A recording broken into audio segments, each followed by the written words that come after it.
From the land where loons call and doves cry. This is Minnesota Unknown. Each episode, we'll take a deep dive into Minnesota's storied past, with a special emphasis on the surprising, the unusual, and little-known history hidden in plain sight. I'm Josie Bergman. I'm Alex Weston. And I'm Hannah Norton. And we are Minnesota Unknown. Dearly beloved, we are gathered here today to talk about this man named Prince. That's right, we're talking again about Prince.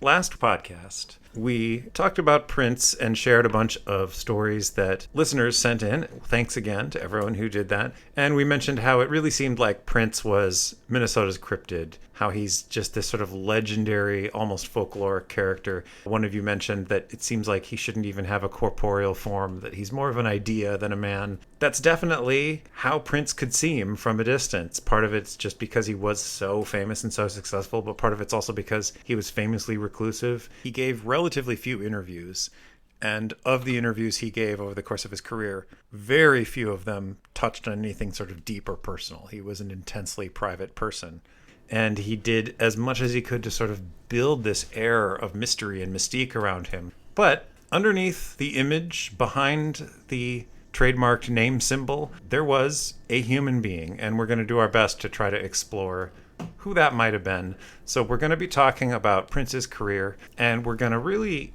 probably spend most of the time focusing on his early life and beginnings of his career, because that's where it's the easiest to sort of see a human being that's relatable. And then once he sort of elevated to superstardom, we will go over that part of his career too, but from a bit wider angle lens, because that's where the mist starts at that point, to obscure him. Sort of obscures the man. Yeah, exactly. And also, that's the area that's pretty well covered elsewhere. We are Minnesota Unknown. We like to look into things that are maybe overlooked. So we're going to try to dig up what we can about how Prince became the legend / cryptid that we talked about in our last episode. Let's go crazy. Let's go crazy. Let's go nuts.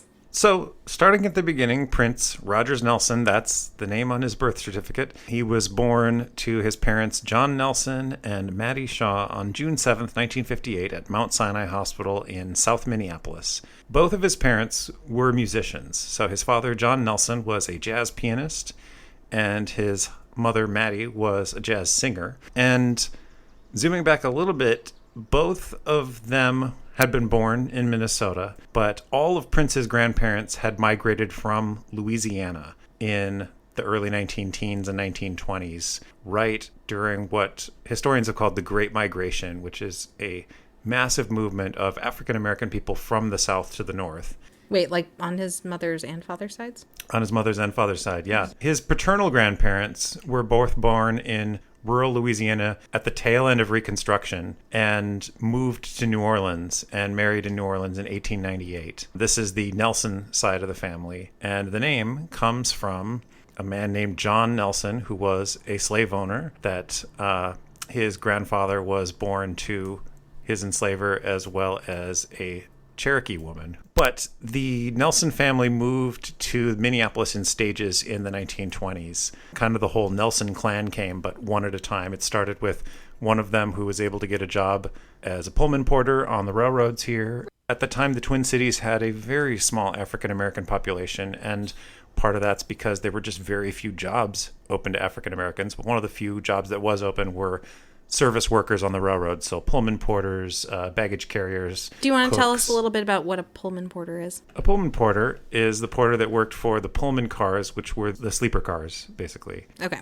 And they had a copyright on the idea of a sleeper car, so every railroad rented these sleeper cars from the Pullman company. Okay. And the Pullman company staffed them themselves rather than the individual railroads. And this was very typical of, I mean, honestly, it's typical of most migrations where, you know, someone comes there, they get a job, they get a place, that opens up an opportunity for somebody else to come.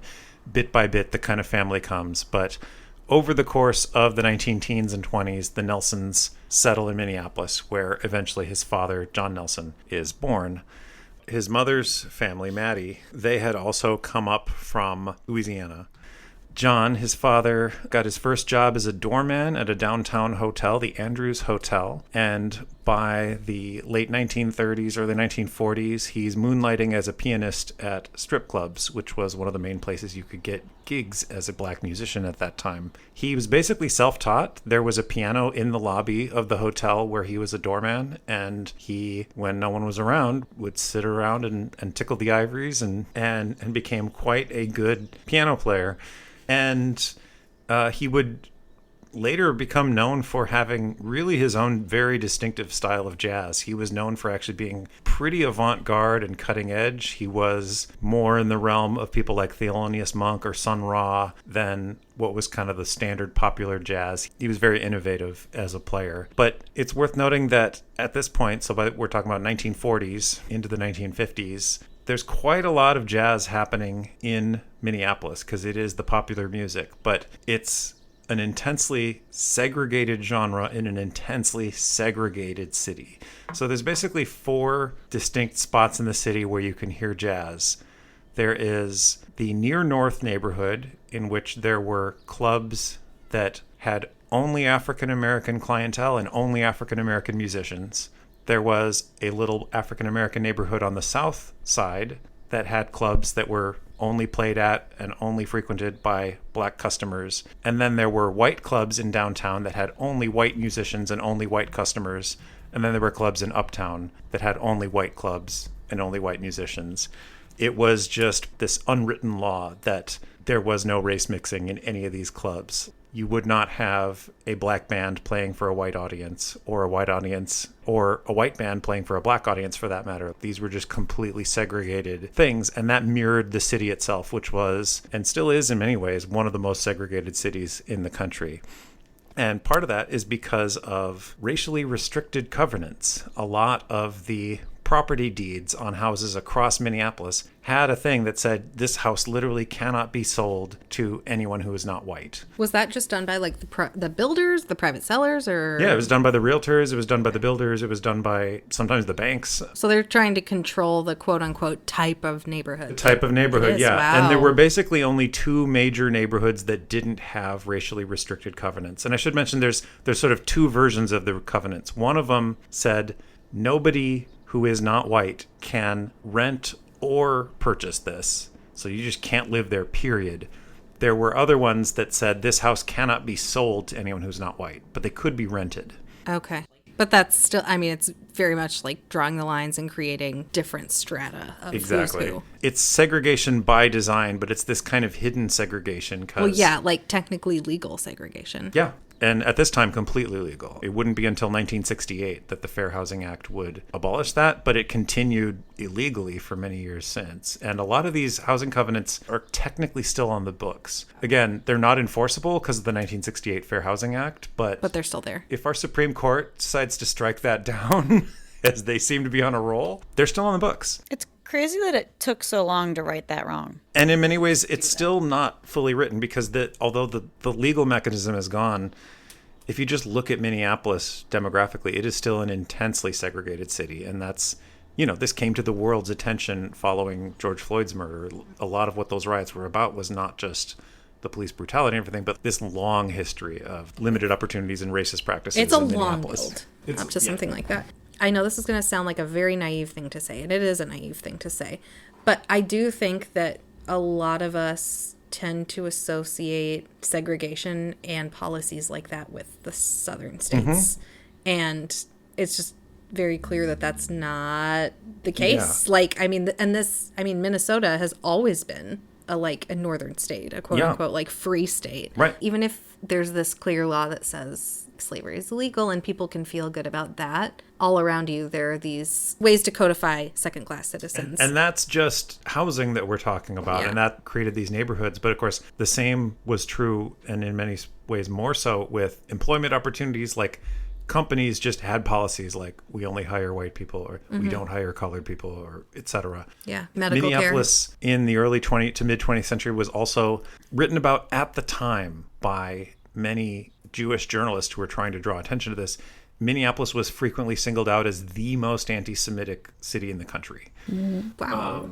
Yeah, I mean, the difference is in the North, there weren't whites only signs on drinking fountains or state mandated segregation of schools, but there was still very much segregation.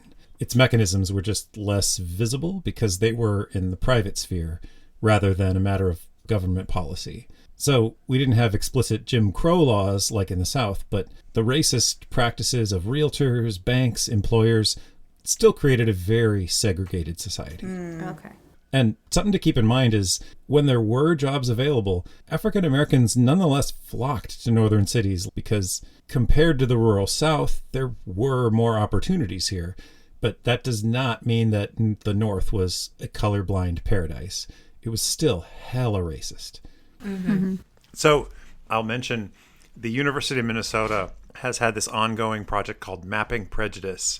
And if you live in Minneapolis and go to their website, which we'll put a link to in the show notes, but it's mappingprejudice.umn.edu, you can look up your address and see if your home had a racially restricted covenant. And spoiler alert, if you live most places in Minneapolis, it probably did. Did St. Paul not have that? Or Well, did St. they have Paul their had own it version? too. Yeah, Okay. I'm just focusing on Minneapolis because that's Prince. But it's actually for the whole Twin Cities area and suburbs as well. Wow. And the reason I'm bringing all this up in a episode about Prince is this really is going to have a big impact on Prince's life and on sort of creating the environment from which Prince emerged. And I think as we go forward, we'll see how that works.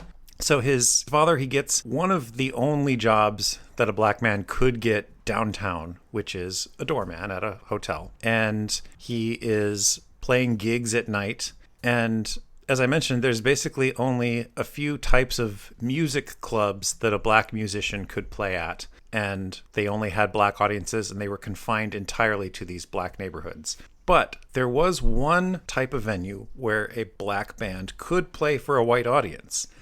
And that was the strip clubs downtown. Because the band wasn't the main attraction, shall we say. But they had live bands the whole time. And the thing is, these were the gigs that John Nelson specifically sought out. And the reason was very simple. For a musician, playing the strip clubs behind strippers paid better than being the starring attraction at one of these black clubs. Just because there was so little money in that community, whereas the strip clubs were profitable and they had money to throw around at musicians. Business was booming. If you're a black musician trying to earn money as a musician, it was the best gig you could get in this incredibly segregated town. And what years would that have been?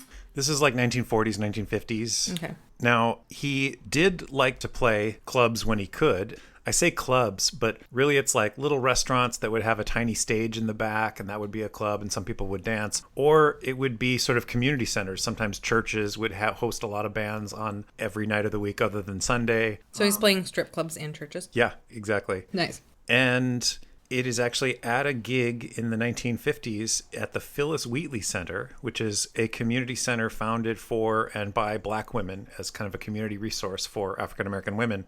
John Nelson and his band were playing there, and he met a singer who was also on the same bill that same night named Maddie Shaw. And both of them were married to other people at that point, but within a year, both left their spouses and married each other in 1957.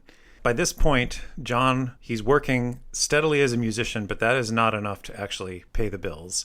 He, since World War II, has not worked as a doorman anymore because during World War II, he gets a wartime job at Honeywell. And he's able to hold on to that job for decades, even though after the war they did lay off a bunch of people. But he would work there up into the 1970s and was remembered, in his words, as, quote, the only Negro at Honeywell. Wow. And he was basically like vacuum forming plastic things for some of the stuff that Honeywell manufactured. And he hated that job, but it was better paying than nearly every other job a black man could get in Minneapolis at that time. So he had a bit of financial stability when he marries Maddie in 1957.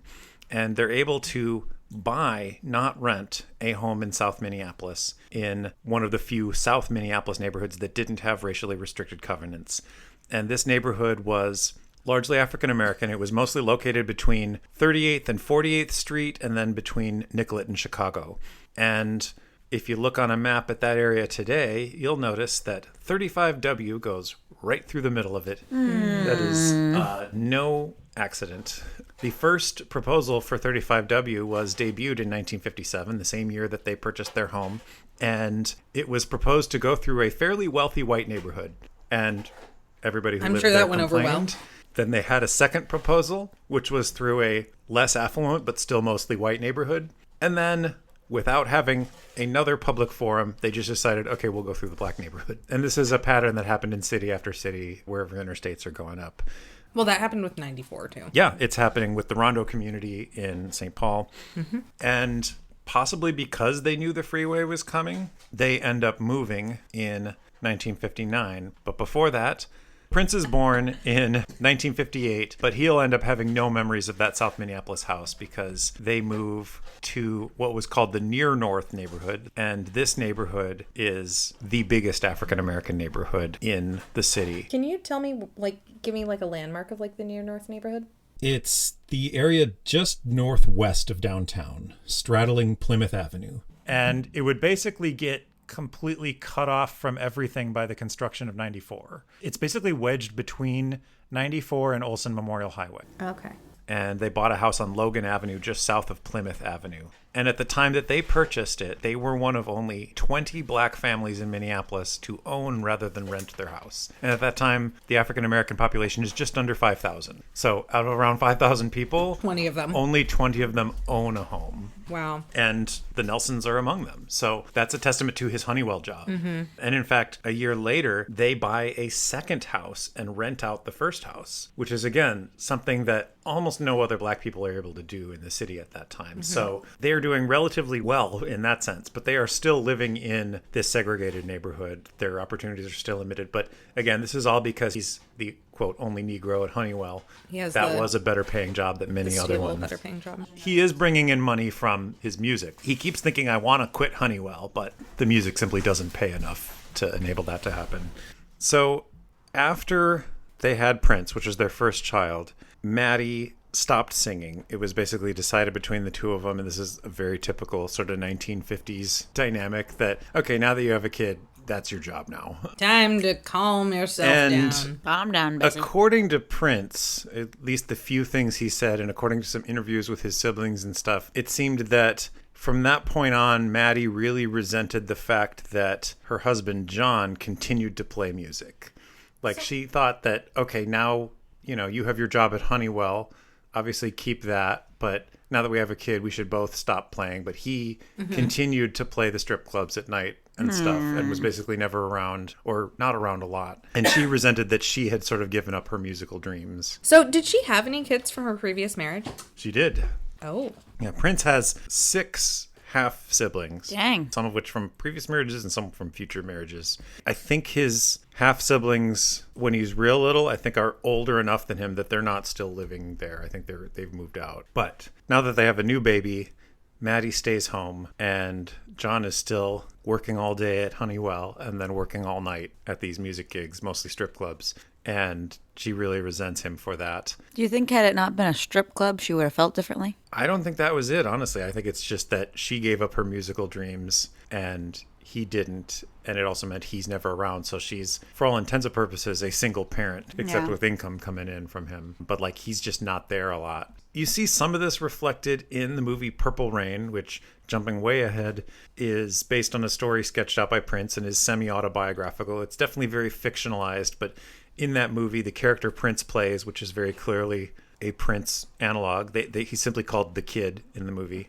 But his father is depicted as a frustrated jazz man who is, always wanted to make it as a musician but couldn't because of family life, and who has a rocky relationship with his mother and who is abusive and alcoholic. And all of this were things that were there with his real father. He apparently was frequently drunk and frequently physically abusive to his mom. And there's a scene in the movie where Kid sees his father at the piano and he just sort of turns around and says, "You got a girlfriend?"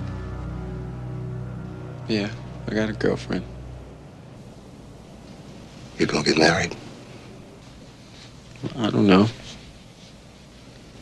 "If they get married." And apparently that's based on a real life incident. He said his father had 2 pieces of advice he always told me. He said, never get a girl pregnant, never get married. Those were his like 2 rules for living. So definitely a troubled family life. Now, complicating all this is Prince's name comes from his father's band. His father had played under numerous pseudonyms, which was a thing that a lot of musicians did to sort of keep booking gigs but not seem like they're just the same guys every night. But his most popular gigs was with 2 other guys, and they called themselves the Prince Rogers Trio. And So he named his son after his man. he came up with the name Prince Rogers because he was trying to think of something that sounded like Duke Ellington. Like you've got a royal title and then a name, and he came up with Interesting. Prince Rogers. And that was just a fictional name that he adopted to basically play more gigs. Okay, so this is like, maybe that's where Prince gets his kind of idea of creating his own legendary. He was named after a fictional persona. Interesting. Now, the thing is, Prince hated the name. According to the articles I read, in his childhood, he called himself Skipper. And wanted everyone to call himself Skipper. So, I mean, just imagine if he kept that through his music career. No, I don't want to Can be you Prince. just imagine? I'd rather be Skipper. And new on the charts, right behind Michael Jackson, we've got Skipper with Purple Rain. I Want to Be Your Lover. Do you think he would have been as famous if his name was Skipper? I don't. No. I really don't. Unless he was playing like, Surf I don't know, rock. like... Or like, maybe there's if a- he was stranded on a deserted island with the... He'd do numbers there. Yeah. Exactly. And he obviously eventually came to terms with his first name, but until his dying days, he hated his last name. Another thing from that same interview, he said, "I tell the truth about everything but my last name. I just hate it. I know how it's just the name that he had to go through with life, and he, being his father, hated it too. So that's why he gave me this name, and that's why he changed his when he went on stage. I just don't like it, and I really just would rather not have it out.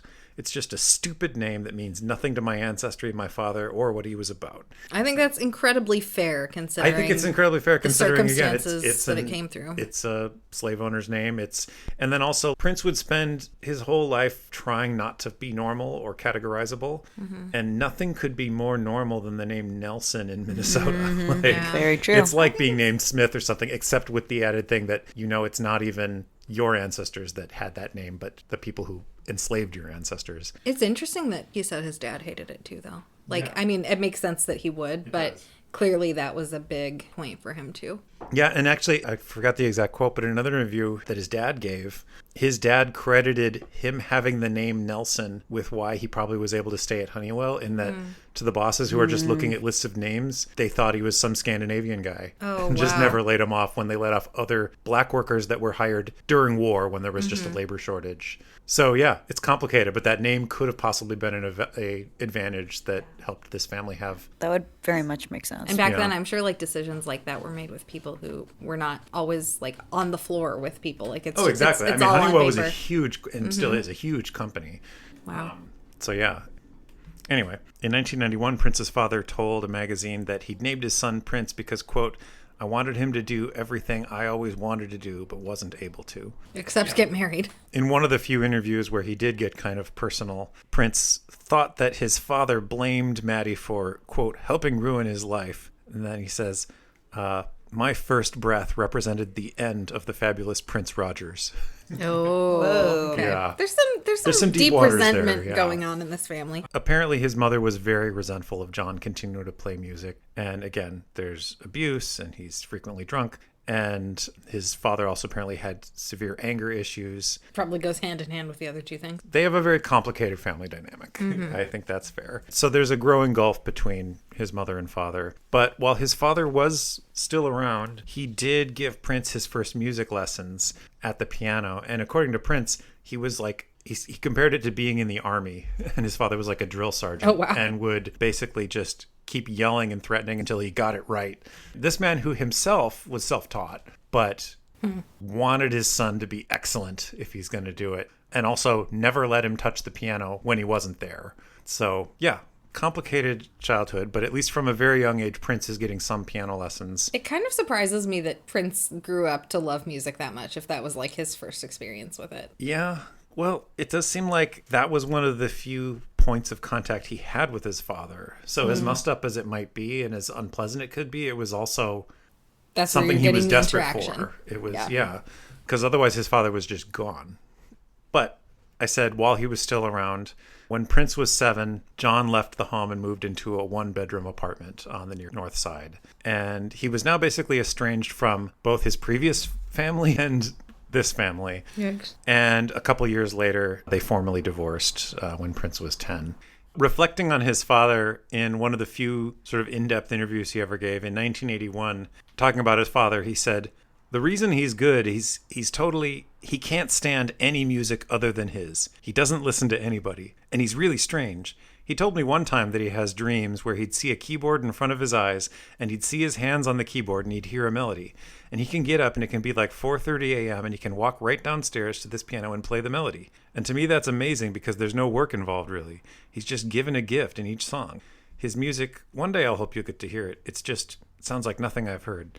So Prince seems to have really admired his father's music while also it being very hard to learn from this man. Mm-hmm. And it seems like his music, though, was the one thing that was his father's presence. I do think, like, obviously, I think anyone can develop a talent and, like, hard work can get you a long way. But I also feel like sometimes it is a thing that runs in families. Like, it must have something to do with, like, how your brain's wired and how your ear functions and all this kind of stuff. And I think Prince is clearly like a born musical prodigy. Mm-hmm. He clearly has innate talent. But as we'll see, it's also he practiced like crazy and basically devoted his whole life to this. So I think it's a myth that talent alone produces something. Like it's that like talent meets the willingness to put in those 10,000 hours or whatever you need. And as we'll see, Prince definitely did that. And also being in a supportive environment. And as we can see, his home environment's not that supportive, but Prince will find various mentor figures and other people who really helped him. The other thing that in his childhood became really important to Prince was religion. They went to church every week, sometimes twice a week. His family were all members of a Seventh-day Adventist church, and religion and spirituality would be a consistent through line for his entire life. And in one story that he told, apparently as a young child, he was epileptic or having frequent seizures for some reason. And he said his mother said that one day when Prince was 3 years old, he came in and said, quote, "Mom, I'm not going to be sick anymore." And she said, "Why?" And I said, "Because an angel told me so." And Prince said he didn't remember that, but he remembers his mom telling him that. And apparently he didn't have any seizures after that. And Prince repeated this story multiple times, and it seems that idea that an angel had told him not to worry about epilepsy anymore and that he was cured was really important to Prince, but also so was the church, and that was another place where he was exposed to music. This was an African-American congregation that had black gospel music as part of every service, and from a very young age, Prince is singing in the choir. Eventually he's playing organ in the church. The church becomes another safe space and a supporting area in Prince's childhood. So, yeah, when he's 10, his parents officially divorced. They'd already been separated for a couple of years. And his mother remarried a man named Hayward Baker, and she had a son named Omar with him. And Prince had a very fraught relationship with Omar. And by the time he's a little older, he's basically constantly running away. And sometimes he lives with his father, sometimes he goes with his mother and stepfather, and sometimes he's just crashing on friends' couches or wherever. And sometimes he's apparently literally living on the streets. But basically from the age of 10 or so onward, Prince is frequently bouncing between homes and seems just really unhappy in his home. Now, it's around that time also that, trying to seek opportunity for their kids, the Nelsons signed both Prince and his younger sister Tyka up for a new busing program. So this is now, we're going on a little over 10 years plus after Brown versus the Board of Education. Schools are being ordered to desegregate. Now, Minnesota schools were never officially segregated. There was no colored school, no white school, but because all of the schools drew from the neighborhoods, they were essentially segregated. And that's why schools are still just as segregated today than they were when Brown v. Board was a thing. And in 1967, Minneapolis Public Schools started its first busing program, and they first started by just asking for volunteers, saying to black families, if you want your kid to go to a different school other than your neighborhood school, we'll cover the busing. And in 1967, Prince and his sister are 2 out of 8 children that participate in this initial busing program. And it's terrible for Prince and his sister because they are bullied relentlessly because of their race. That's a being bold at this choice point for their the parents only to make. 2 black kids at this school. Yeah. And kids are always looking for an excuse to be an asshole to other kids. I mean, it's fantastic that their parents did that. I'm sure that took a lot of bravery. The fact of the matter was the majority black schools were being denied the same resources being given to the white schools, and they thought, this will give our kids a better education, but it was brutal on them. And after less than 1 year, they transferred back to their neighborhood school. And so he returns in 5th grade now to John Jay Elementary, and then he goes to Lincoln Junior High and eventually gets into Central High, which was the first actually racially diverse school that he attended. At this point, they're busing a little more, but also Central, as the name implied, was physically located centrally and drew from both the white and black neighborhoods. I keep saying black neighborhoods. I should mention the near north area. When his family moved there in 1958, African Americans made up 32% of the people in that neighborhood. Most of the rest were Jewish. It had long been a Jewish neighborhood, and most of these racial covenants also restricted Jewish people from buying or renting homes. So again, the same policies that created, these black ghettos created the Jewish ghettos before them. But as the freeway started to be built through South Minneapolis, it basically decimated one of the only other black neighborhoods, and many of them started moving to the near north side at the same time as many Jewish people were beginning to move to other parts of Minneapolis that were beginning to relax the restrictions on Jewish ownership and rentals, and in particular moving to suburbs like St. Louis Park. What caused that? Why did people start to relax the restrictions? Or is that just too deep of a rabbit trail? I think that's too deep of a rabbit trail, but I think it's that Minneapolis had by this point gotten, literally there was a Life magazine article called Minneapolis, the anti-Semite capital of the U.S. So there was, and in the late 1940s, Hubert Humphrey, who was mayor of Minneapolis, actually introduced some bills to try to combat anti-Semitism. And again, this is post-World War II, so the world has seen it's looking the Holocaust. really worse than ever to be anti-Semitic. So I think at this point in the 60s, Minneapolis is actually trying to address its anti-Semitism problem, but is still kind of sweeping its other race relation problems under the carpet. Also, by this point, Jewish people are starting to be perceived as white, and it's a distinction that matters less in the broader society, whereas the black-white distinction very much still mattered. So yeah, it's complicated, but the phenomenon of Jewish people moving out of near north as black people moved in can be seen as part of the broader white flight phenomenon. Many Jewish people were thinking, there goes the neighborhood, as black people were moving into this neighborhood. It had been a Jewish neighborhood starting in like the 1880s. So like this is old-timey prejudice. And by the 1960s, we're on to Jewish people have been assimilated. Forms of prejudice. Exactly. Significantly, by the time Prince graduates high school in 1976, it is 96% African American in the neighborhood. So the neighborhood basically went from a Jewish black neighborhood to being just a black neighborhood during Prince's childhood. So eventually he's at Bryant Junior High and Central High, and these are fairly racially diverse. And he blossoms a bit more there, but in particular, he gloms onto the music program. There were specific music practice rooms, and there was a major band program, and there were music classes you could take because, again, he's avoiding his house at this point. This is where he's bouncing between his father's house and his mother's house and friends' houses and the street, and basically he's doing everything he can in every after-school program, and he's on the basketball team in junior high and high school, but for the most part, he's doing all this like musical extracurricular stuff. And I'll also mention during this same period, the same year that they signed up to be bused, there are like major riots along Plymouth Avenue in the near north sparked over racial issues, conflicts with the police, and things that are still happening in Minneapolis.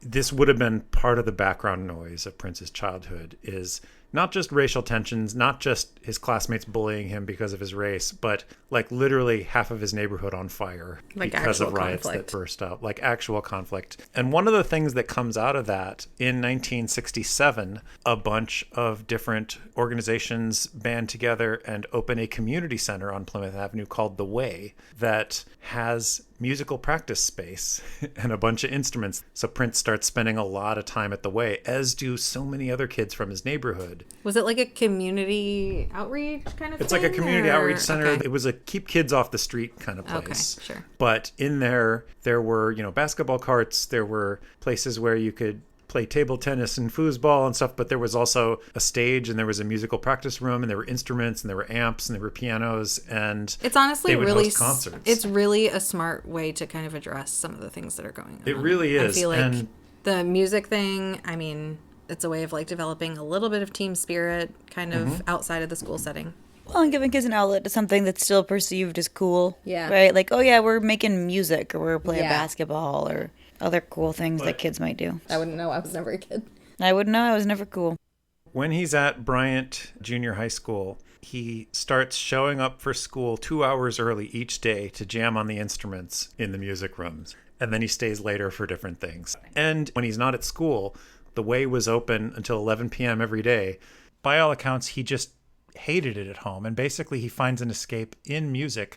He also ends up taking a music theory and a business of music class. Dang, music theory is not for like suckers. It's not for suckers. And according to his teacher who was interviewed, she said he was literally the only person in my entire 20 years teaching there that wanted the music theory class. Usually kids just got assigned to it. Yeah, that's pretty intense. So he's there in middle school in the year 1970. That's also the year of a huge historic strike from the Minneapolis public school teachers. And the only reason I bring that up is recently people going through the archives at WCCO found a piece of archival footage of coverage from the strike in which a 12-year-old Prince was interviewed. So this is the first known video of Prince. And we'll put a link into the show notes because it's really worth watching, because you can see his facial expressions and you're like, he's so stinking cute. And he's also like, so Prince. Oh my gosh. Yeah. But I'll play you at least the audio of this here. Are most of the kids in favor of the picketing? Yep. How come? I think they should get a better education too, and I think they should get some more money, cause they be working extra hours for us and all that stuff. He's tiny, and he's like probably the same height as he ever grew to. Because he's always tiny. Yes. Yeah. What a cutie. So that's fun. It's also that fateful year when he meets another kid at his school named Andre Anderson, who would later take the stage name of Andre Simone. Andre Simone recounted his first meeting. We'll reenact that here. He is there, and he's a new kid, and he's shy, but he notices another kid that has a blossoming afro hairstyle, which was still pretty uncommon in Minneapolis in 1970. And so, according to this account, he walks up and says, "Hey man, how you doing? I'm Andre." I'm Prince. Prince, okay. What are you into? I play music. That's interesting. I play music too. Oh. What do you play? I play piano and guitar. I play bass and drums, a little guitar. Why don't you come by my dad's house and jam? So that's from an interview, Andre Simone recounting this more than 40 years later. And he ends his story by saying, "The rest, as they say, is history." And indeed. And so they started jamming, and they would form their first band together. At this point, Prince is living at his dad's studio apartment and bouncing back and forth between there and his mom's house. Do we know who has legal custody? Is it mom has full custody? It's mom has legal custody. And basically my understanding is she didn't want him staying with his father, but he kept running away and she couldn't stop it. And she just kind of said, well, as long as he's safe somewhere. Yeah. But I think the fact that he could be like, I'm staying with dad, meant when he's crashing in other people's houses and stuff, she doesn't know that, but thinks he's accounted for. Yeah. Yeah. So he starts a band with Andre, and he eventually moves into Andre's basement. Andre's mother, Bernadette, let him live in the basement, and the boys would jam in the basement with Andre's sister, Linda, and other kids from the neighborhood, including Charles Smith, Terry Jackson, Willin Doty, and Morris Day, all of whom would go on to become successful artists associated with the, quote, Minneapolis sound, and were some of Prince's most frequent collaborators for decades to come. So they're jamming down in the basement. They're now 12 and decide to start a band. Oh, hell yeah. Because they're old enough. Terry Jackson, who's one of the band members here, he gave an interview talking about that. He says, "We wanted to name ourselves Sex Machine. There was a song by James Brown called Sex Machine and a song by Sly and the Family Stone called Sex Machine, and our mothers didn't like it one bit. So that was out the window." At age 12. Yeah. No, we were not going to be called Sex Machine. That's not happening. Not at 12 and 13 years old. We're not getting that name. But I guess not. Yeah. So they bounced a bunch of things. Eventually, they landed on Grand Central, which was a combination of Prince's favorite band at the time, Grand Funk Railroad, and his high school, Central. What's funny about that, Grand Funk Railroad, despite the name, is not a funk band. They are like the most straight-ahead classic rock band ever. They're actually, I think, a pretty good and underrated band, but they're in the same sort of genre as like Led Zeppelin. You know, it's straight-up white guy, very riff-based rock. Now these fine ladies, they had a plan. They was out to meet the boys in the band. They say, come on, dudes, let's get on. And we proceeded to tear that hotel down with an American band. But that is what Prince is listening to, because that's what's on the radio. There, at this point, is only one radio that plays black music, and it's a little community radio station named KUXL. It only has a broadcast radius from a tower in Golden Valley, just over the border from Minneapolis. It has a broadcast radius of 1 mile. And so Prince can't quite get KUXL there. Some of his friends can. That's a very tiny station. It's a very tiny station. But that's the only station that is playing R&B and funk and soul and jazz. So most of what Prince is listening to on the radio is KQRS, which at the time was kind of the progressive rock sort of hippie station. They were known for being very DJ-led. They didn't have like a corporate playlist. And they would play like whole Pink Floyd albums and Frank Zappa albums and Led Zeppelin and Grand Funk Railroad and stuff like that. And that's what's on the radio, and that's what Prince is digging and is listening. Though, again, he's also attending church twice a week, so getting a dose of gospel. He's got the jazz influence from his father. So already he's exposed to like a bunch of different musical genres. And at age 14, they're recruited by a local manager, Frank Jackson, to open for an older Minneapolis teen band called Brainstorm and share the group's equipment. And before long, they're actually headlining their own gigs. They would play at the Way Community Center. They would play at churches. They would play just anywhere that would have them. And pretty soon, even when they're only like 14, 15, they start getting gigs at bars where they're not even old enough to drink yet. They are playing and playing and playing and practicing, and that's their whole life. So he's like getting experience playing for a huge variety of audiences. He's getting tons of experience. This is a time where there were paying gigs for teenage bands because so much of music was still live music. Like at this point, there's only one discotheque, as it was called, in the Twin Cities that plays recorded music. Stuff. So like if you want to go out and dance, it's to a live band at this point. Interesting. And there's enough demand that even these kids are getting gigs, and they're playing these clubs that were strictly segregated and were played by all black bands for black audiences that are very much in touch with what was popular African-American music at that time. But then he can't afford a lot of records. What he's listening to is what's on the radio, and what's on the radio is white music. And this will eventually become part of the key to Prince's sound, is what you might call fusion. He does fuse kind of what was seen as black music, so R&B, soul, funk, with white rock and roll. So the thing that's notable is through their high school years, they are practicing like crazy. Terry Jackson estimated that rehearsals at his house would stretch from 4 to 6 hours every day of the week. Again, just for those keeping score When at are home, they sleeping? If he's getting to school 2 hours early, he's jamming 4 hours a night. So, yeah, Prince is going to school 2 hours early to jam on the instruments at school. And then I think immediately after school, they're going to Terry's house or Andre's house and jamming for 4 to 6 hours. And then bedtime. That's crazy. Now, one thing that's not happening a lot during that time is homework. Yeah. And Prince starts falling seriously behind in school.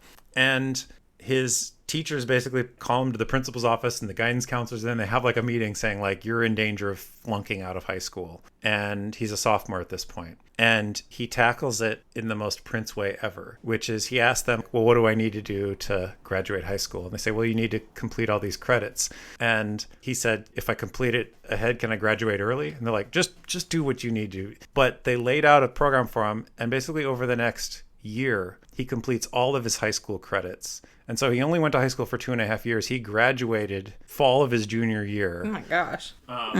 So he went from being completely behind to finishing high school in 6 months. How old was he at that time then? He would have been like... He was like 15, 16? Well, I suppose if he wanted more time to jam and high school's in his way. And school was in his way.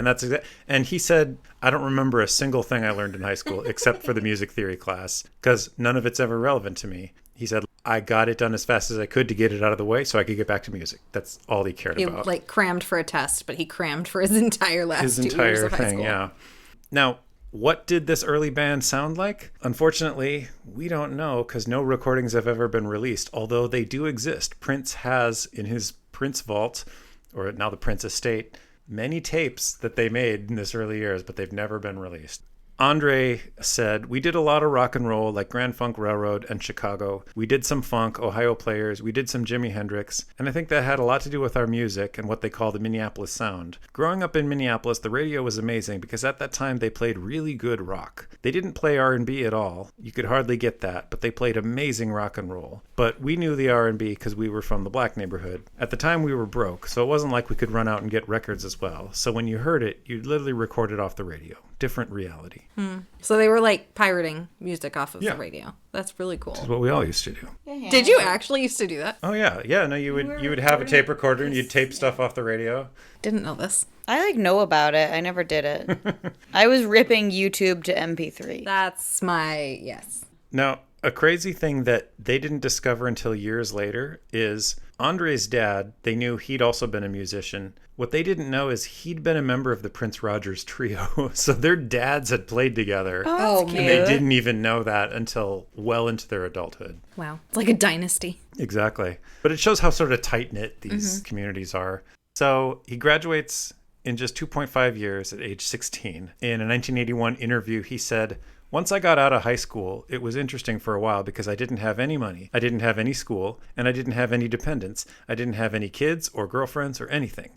I had cut myself off totally from everything. And that's when I really started writing. I was writing like 3 or 4 songs a day, and they were all really long, which is interesting for me as a writer because it's hard just to take a thought and continue it for a long period of time without losing it. And it's harder for me now to write than it was back then because there's so many people around me now. I wrote a lot of sexual songs back then, but they were mainly things that I wanted to go on, not things that were going on, because I didn't have anything around me. There were no people, no anything. When I started writing, I cut myself off from relationships with women. Yeah, that's his account of that. By this point, he's playing regularly with Grand Central, but he's also writing his own stuff, and he's determined he's going to get a record deal. He's just decided that that was it. And he's decided to do that, I'm going to move to New York. Because in his mind, it's just you move to New York, and that's where the record companies are, and they'll sign you. A few months before he graduated, he gave an interview to his high school newspaper, the Centralian, and he said, I think it's very hard for a band to make it in this state, even if they're good, mainly because there aren't any big record companies or studios in this state. I really feel that if we could have lived in Los Angeles or New York or some other big city, we would have gotten over by now. So around this time, he starts hanging out with another local band that is an established band playing the different black music clubs. And this was called The Family. He spends long hours jamming with their guitarist, Sonny Thompson. And he eventually talks his way into the studio when they were recording their first single, Got to Be Something Here. So this is the song, and this is the first recording that Prince is on. There has got to be something here for us. There has got to be something here for us. There has got to be something here for us. And I know it.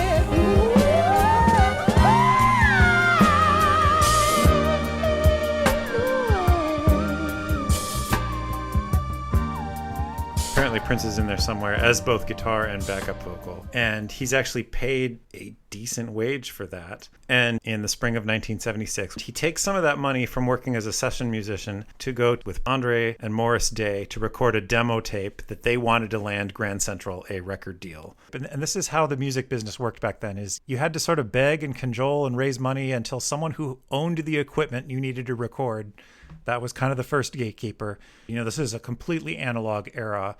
And not to discount the art of recording today, but recording back then was a little trickier than just like opening up GarageBand or something. Like you had to really know what you were doing. But you would record a tape, and then you would basically make a bunch of copies of that tape and pass that around. You'd pass it to club owners to try to get gigs. But in particular, you're hoping to get signed to a record label who is then going to pay you to make music and release, at first, just a single released on 45 RPMs. And those would go to radio stations and jukeboxes. And yeah, there was no American Idol back in those days. So they go to record at Moon Sound Studios in South Minneapolis. It had been founded by Chris Moon, who had been born in Britain, then moved to Hawaii, and then decided to open a recording studio in Minneapolis for some reason. Although Moon is recording some bands, at this point, the main thing that he's doing that's paying the bills is recording jingles and radio ads for local TV and radio advertisements. But Moon wants his studio to produce more music. But they're there because it was the most affordable recording place in town. And so actually Moon Sound recorded a lot of the R&B acts as well as the burgeoning punk bands that were coming up at this point. And after 4 or 5 hours of recording, the band takes a break, but Prince stays behind to continue jamming on the instruments. And alone in the studio, he moves from the piano to the bass to guitar to drums. And the owner of the studio, Chris Moon, had been wanting to break into the music industry as a songwriter. He had decided the real money's in songwriting. And he had a point. If you could get a songwriting credit to a song that gets played, you would get steady royalties. The songwriters were often much better paid than the musicians, than the actual artists, and it's still this way. So his idea was, I just need to find a band that will record the song I wrote, and then I'll get the royalties. And that's why he let Prince, Andre, and Morris Day in, is he thought, like, these guys might be the band. And then later he sees this kid who can play all the instruments, and he thinks, I don't need a whole band. I just need this kid. So when the band's finished for the day, Moon goes over to Prince and says, I'm a writer and producer and record engineer, and I don't want to be an artist. I wonder if you'd like me to package you up and promote you and play some songs I write and teach you how the studio works and see if you can make something happen with you. And he gives Prince the keys to the studio, literally. And the deal is he's going to record at least one song that Moon wrote. But for nearly a year, he's, again, graduated high school. Prince takes a bus from his house to Moon Sound, sometimes camping out in the studio over the weekend while Moon's away. And he basically spends all day just playing around with the equipment, both the musicians and the recording equipment, the different 4-track and 8-track recorders. Did he do wacky stuff with his recordings? Like, he was having fun with stuff, right? And doing kind of like some weird shit. So I probably started, he was just messing around, learning how to make it sound not like what it's supposed to, but is cool. Yep, because he's learned how to do overdubs, which is where you record one thing on top of another thing you already recorded. And he is at this point using a drum machine. He's using a synthesizer. He's playing piano. He's playing guitar. And he's layering in multiple vocals. He has an incredible vocal range. He can sing real deep bass parts. He can sing falsetto and everything in between. And he would record these sounds where he's doing literally everything. And it sounds like a band with 10 people. And some of them actually have 9-part harmonies. And all 9 vocal tracks are Prince. Wow. And he's just layering these things in. And he's doing this. So right now, with technology, you can just have digital tracks and you can layer them. Yes. Okay. When you're doing it analog. So he's recording on what was called an 8-track. And that was pretty fancy. Most bands at that point, their first demos and things are on a 4-track. And it can record up to 4 tracks of audio at a time. And these are magnetic reels of tape. And they play them all at once. And they play them all at once. So the way you would typically record it, let's say you've got guitar, drums, bass, vocals. You can record 4 tracks. And if you're doing it all in one, you can record it all there. Or you can set up a bunch of mics into a mixer and you listen to it and you can turn up and down the volume of each individually. So you can have multiple things going in at once, but ultimately it's only getting recorded down to one thing, track. Right. And you do that. And then with a 4-track, you can potentially do that up to 3 more times. So you rewind the tape and it records over the same physical tape. It's literally one tape. When I say 4 tracks, I mean it's a magnetic tape, but one little part of the tape gets recorded on, another little part gets recorded on. There's sort of 4 tape heads. So when you play it back, it all plays together. But if you screw up, that's it. You have to wipe the whole tape, restart over, or you can, to a limited extent, edit things and stuff. But how would you do that's that? Getting really well. The way you would do that is you'd have some machine that is able to play multiple tapes at once, and you'd cut it and splice it and play it over and then re-record it to a single tape. Very detailed and stressful. Yeah, it was a lot, and that's how bands recorded. So that's why you had to suck up so much to be able to that's why you had to be suck up allowed so to much. do it. It's why, everyone wanted to get that deal with a record label, because not only might they potentially sell and promote your thing, but it was just the only way to get recorded other than, a really crappy sort of home cassette recording or something. But Prince is able to get studio time by himself to start layering in these things. And so when I say he's working with an 8-track, so okay, he's got a little more to play with, but how are you laying on drum machine, real drums, guitar, second guitar, synth, 9-part harmony? That's more than 8 tracks right there. Mm-hmm. Well, you're recording a bit, then you're playing it and recording it to a separate tape. Mm-hmm. So all those tracks you just record, 8 tracks now down to mix down to 1. Then you do that again. Then you do that again. Oh my gosh. And that's how things were recorded. And you have to, I'm sure some of it's experimental, but you kind of have to have an idea of where all the pieces are. You have to really know what you're doing. Yeah. It's like being a composer. Yep. And Prince is able to come in every day and practice on all the instruments he has there. He is learning not just how to play all these instruments, but how to record them, where to set the microphone, how to set the EQ, how to do all this. And the thing is, both Prince and Moon are basically using each other. Moon just wants someone to record his song so he can get royalty credits. Prince knows he's being exploited, but also knows, I'm getting access to this recording studio. I'm learning this stuff. So it was this mutually beneficial thing, but by all accounts, they didn't really like each other. And Prince especially disapproved that Moon smoked joints and enjoyed rum and coke between takes. Because even at this point, Prince is totally abstinent from substances.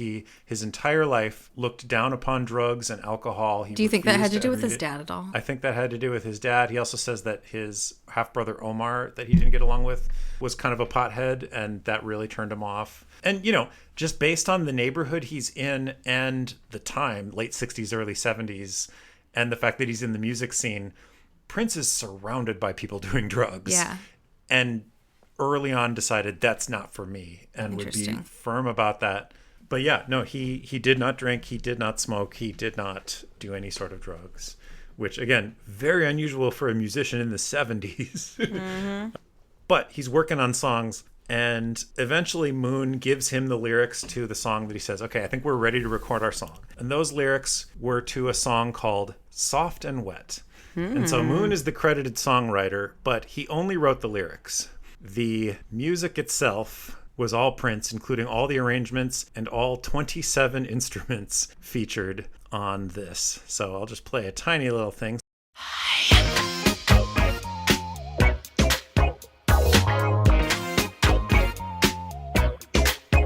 So everything you're hearing here is Prince.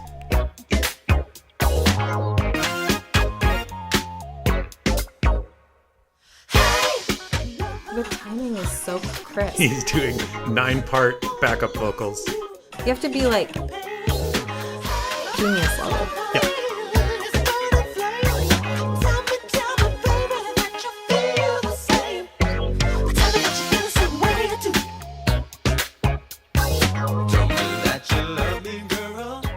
Sorry, I was just grooving there for a second. That was awesome. Yeah.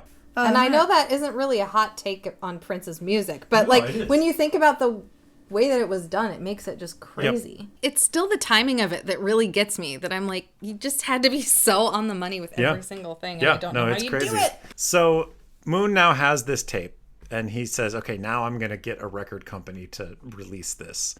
With that, Prince lays down a couple other sessions as a session guitarist on a band called 94 East. And they were named that because it was a band that wanted to make it big in New York. And the way to get to New York from Minneapolis is 94 East. It's kind of cute. The road out of town. That was really cute. And with the money he earned from that, he goes to New York to try to shop around this demo tape. So one of Prince's half-siblings lives in New York, and he's able to crash there. But otherwise, Prince has nothing but this tape. He's got no industry connections or referrals or appointments with anyone. His plan is to just go knock on doors of the different record labels and say, hey, check out this demo. And he seems to be imagining that they'll give it a listen and just roll the red carpet out for him. In the months leading up to this point, Prince has been kind of saying goodbye to all his friends and former collaborators. He's been telling everyone he knows that it's New York or bust, and once he makes it big out there, he's never coming back to Minneapolis. He said at one point, quote, "Nobody ever made it big in Minneapolis. There's nothing there for me now." So, will he make it in the music business in New York? Will he ever return to Minnesota? On this mighty cliffhanger, we are actually going to leave things for this episode. We'd originally planned for this to be a single episode, but we've decided it deserves to be a two-parter. So this is where we'll leave off for now, with Prince, bright-eyed and bushy-tailed, heading to New York with nothing but a demo tape and lots of dreams. Be sure to hit subscribe wherever you listen so that you won't miss the exciting conclusion next episode, as we follow the rest of Prince's life and career. But until next time, stay sexy. Stay sexy. And that's it for this episode. We'll be back next time with another deep dive into Minnesota's storied past. You can find detailed show notes for this and all episodes at minnesotaunknown.com/podcast. We'll post a link there to each episode along with features such as accompanying images, links to more info, and lists of sources cited. If you have questions, comments, corrections, complaints, or compliments, please email us at info@minnesotaunknown.com. We'd truly love to hear from you. Unless it's mean, and then I'll cry. You can find Minnesota Unknown wherever you get your podcasts. Be sure to subscribe or follow so you don't miss an episode. And if you have a moment to rate and review, that would really help others find us. We also give history walking tours around the Twin Cities. To learn more about our current and upcoming tours, head to minnesotaunknown.com. Minnesota Unknown is produced, hosted, written, and researched by Hannah Norton, Josie Bergman, and Alex Weston. Our theme song is by Union Shakedown. This episode is copyright 2026 by Minnesota Unknown, LLC. All rights reserved. Can I retake I'm Prince? Because I feel like I squeaked pretty bad on it. I feel like But he was 7th grade Prince. Yeah, exactly. It's perfect. Yeah. It's perfect. we Nope, we have to do it. I'm Prince. Yeah, I'm really I'm pubescent. I think You're blossoming. I'm blossoming. What's interesting to me... I'm not trying to talk like this. That's what's unfortunate. What if we just release a whole episode of us eating ice cream?